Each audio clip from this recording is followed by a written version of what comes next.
The giant of the flood. Just before the world was drowned, all the animals gathered in front of the ark, and Father Noah carefully inspected them.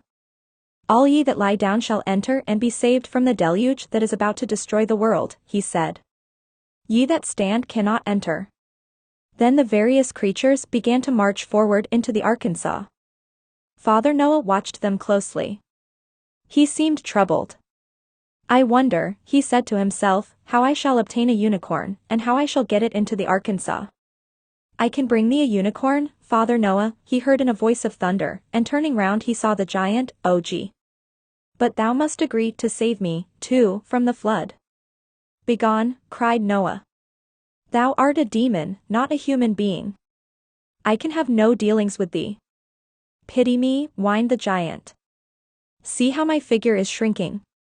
Once I was so tall that I could drink water from the clouds and toast fish at the sun. I fear not that I shall be drowned, but that all the food will be destroyed and that I shall perish of hunger." Noah, however, only smiled, but he grew serious again when Og brought a unicorn.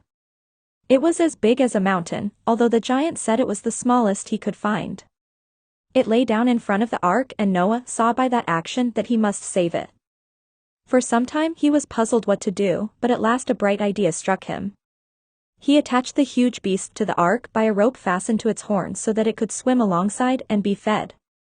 Og seated himself on a mountain near at hand and watched the rain pouring down. Faster and faster it fell in torrents until the rivers overflowed and the waters began to rise rapidly on the land and sweep all things away. Father Noah stood gloomily before the door of the ark until the water reached his neck. Then it swept him inside. The door closed with a bang, and the ark rose gallantly on the flood and began to move along. The unicorn swam alongside, and as it passed Og, the giant jumped onto its back. "See, Father Noah," he cried, with a huge chuckle, "you will have to save me after all. I will snatch all the food you put through the window for the unicorn." Noah saw that it was useless to argue with Og, who might, indeed, sink the ark with his tremendous strength. "I will make a bargain with thee," he shouted from a window. "I will feed thee, but thou must promise to be a servant to my descendants." Og was very hungry, so he accepted the conditions and devoured his first breakfast. The rain continued to fall in great big sheets that shut out the light of day. Inside the ark, however, all was bright and cheerful, for Noah had collected the most precious of the stones of the earth and had used them for the windows. Their radiance illumined the whole of the 3 stories in the ark. Some of the animals were troublesome and Noah got no sleep at all.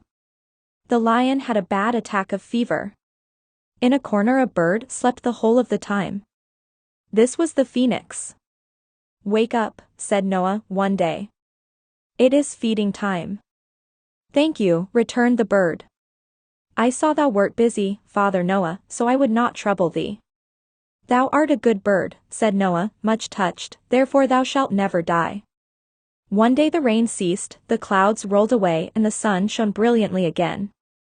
How strange the world looked! It was like a vast ocean. Nothing but water could be seen anywhere, and only 1 or 2 of the highest mountain tops peeped above the flood. All the world was drowned, and Noah gazed on the desolate scene from one of the windows with tears in his eyes. Og, riding gaily on the unicorn behind the ark, was quite happy. "Ha! Ha!" he laughed gleefully. "I shall be able to eat and drink just as much as I like now and shall never be troubled by those tiny little creatures, the mortals." "Be not so sure," said Noah. "Those tiny mortals shall be thy masters and shall outlive thee and the whole race of giants and demons." The giant did not relish this prospect. He knew that whatever Noah prophesied would come true, and he was so sad that he ate no food for 2 days and began to grow smaller and thinner. He became more and more unhappy as day by day the water subsided and the mountains began to appear. At last the ark rested on Mount Ararat, and Og's long ride came to an end. "I will soon leave thee, Father Noah," he said. "I shall wander round the world to see what is left of it." "Thou canst not go until I permit thee," said Noah. "Hast thou forgotten our compact so soon? Thou must be my servant. I have work for thee." Giants are not fond of work, and Og, who was the father of all the giants, was particularly lazy. He cared only to eat and sleep, but he knew he was in Noah's power, and he shed bitter tears when he saw the land appear again. "Stop," commanded Noah. "Dost thou wish to drown the world once more with thy big tears?" So Og sat on a mountain and rocked from side to side, weeping silently to himself. He watched the animals leave the ark and had to do all the hard work when Noah's children built houses. Daily he complained that he was shrinking to the size of the mortals, for Noah said there was not too much food. One day Noah said to him, "Come with me, Og. I am going around the world. I am commanded to plant fruit and flowers to make the earth beautiful. I need thy help." For many days they wandered all over the earth, and Og was compelled to carry the heavy bag of seeds. The last thing Noah planted was the grapevine. "What is this, food or drink?" asked Og. "Both," replied Noah. "It can be eaten, or its juice made into wine," and as he planted it, he blessed the grape. "Be thou," he said, "a plant pleasing to the eye, bear fruit that will be food for the hungry and a health-giving drink to the thirsty and sick."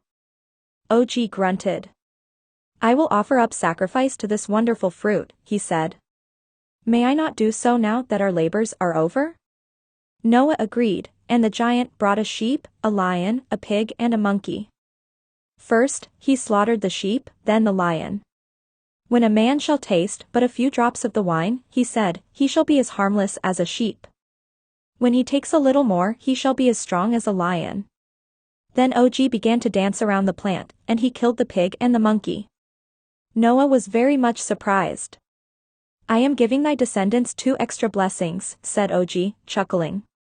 He rolled over and over on the ground in great glee and then said, "When a man shall drink too much of the juice of the wine, then shall he become a beast like the pig, and if then he still continues to drink, he shall behave foolishly like a monkey. And that is why, unto this day, too much wine makes a man silly." Og himself often drank too much, and many years afterward, when he was a servant to the patriarch Abraham, the latter scolded him until he became so frightened that he dropped a tooth. Abraham made an ivory chair for himself from this tooth.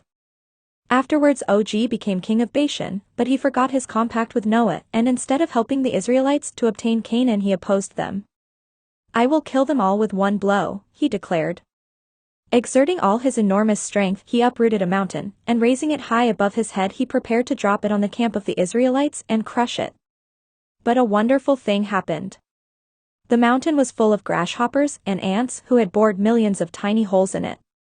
When King Og raised the great mass, it crumbled in his hands and fell over his head and round his neck like a collar. He tried to pull it off, but his teeth became entangled in the mass.